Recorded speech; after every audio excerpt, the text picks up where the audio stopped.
Olá! Hoje a gente vai dar uma olhada mais a fundo nos movimentos recentes do mercado financeiro aqui no Brasil.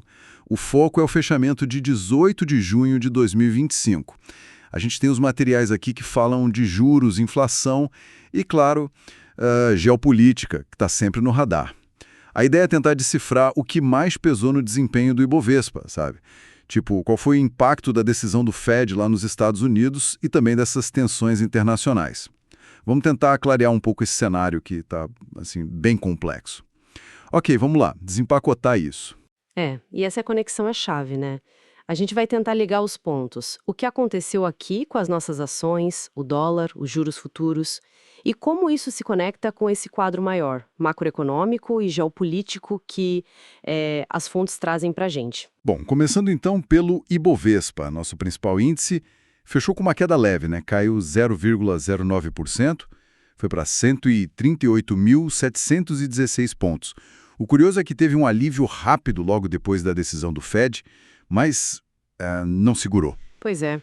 Aí vimos ações de peso puxando para baixo, Vale caiu 0,33%, Petrobras, mesmo com o petróleo virando para alta, recuou 0,09%. E os bancos também, né? Sim, os bancos também pesaram.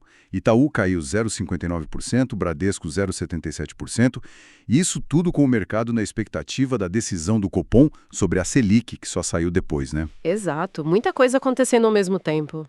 Mas olha, teve um ponto fora da curva, bem positivo. Embraer disparou quase 4%. Sim, Embraer foi bem. Agora, sobre o Fed, o que foi interessante, fascinante mesmo, não foi nem tanto a decisão em si, manter os juros. Isso já era esperado, né? Certo. O que mexeu mesmo com o mercado foi a comunicação. O tom do Powell, sabe? Foi visto como pessimista sobre a inflação lá na frente, muito por causa das tarifas americanas. Ah, ele falou sobre isso.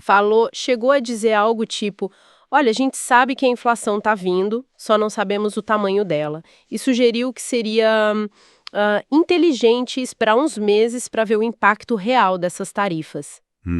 Quer dizer, mesmo ele sinalizando cortes de juros para 2025, essa incerteza sobre tarifa e inflação acabou falando mais alto. Exatamente, essa falta de clareza, sabe, sobre o quando e o quanto dessa inflação vinda das tarifas, isso frustrou um pouco, jogou uma água no chope de quem esperava um alívio mais rápido. Entendi. Mostra como, às vezes, a narrativa, a forma como o Banco Central lida com a incerteza pesa mais no humor do mercado do que a própria decisão, né?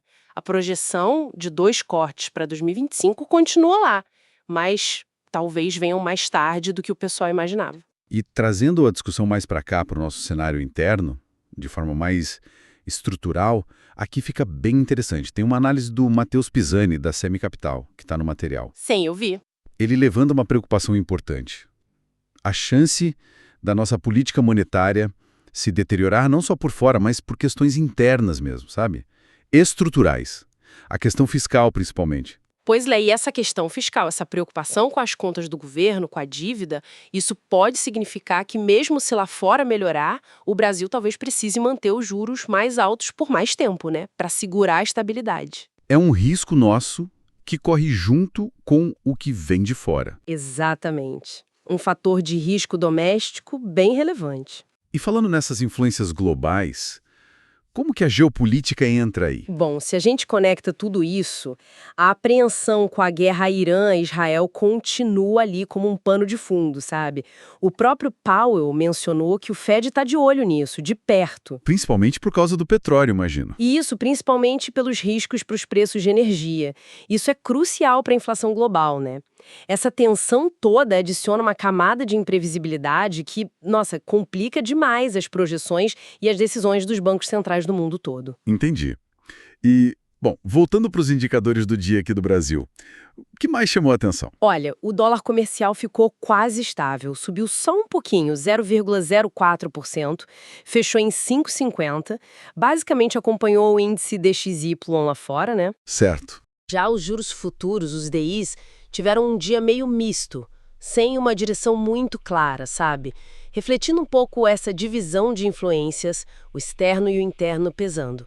E os outros índices, ações específicas, como foram? O índice de small caps das empresas menores caiu um pouco, mas os BDRs, que são aqueles recibos de ações de fora, e o IFIX, dos fundos imobiliários, tiveram alta. Interessante essa diferença. Nas mais negociadas, Bradesco liderou o volume.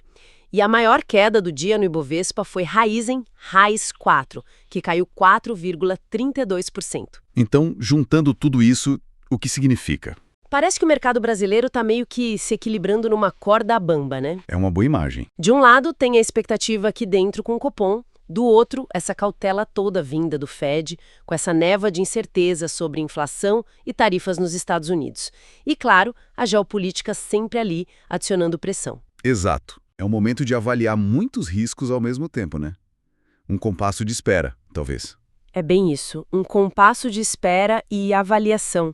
E isso, sabe, leva a gente para uma reflexão final, que vai um pouco além do dia a dia do mercado. Se a gente pega essa postura do Fed de esperar para ver sobre as tarifas e a inflação e a decisão do nosso Copom que acabou de sair, como será que aqueles fatores estruturais internos que a gente mencionou, principalmente a questão fiscal, vão interagir com essas pressões de fora nos próximos meses? Boa pergunta. Essa interação pode ser até mais decisiva para a trajetória de longo prazo da nossa economia do que as próprias decisões de juros agora, no curto prazo, né? Levanta uma questão importante sobre a nossa resiliência, a nossa capacidade de navegar nesse cenário todo. Fica aí algo para a gente pensar.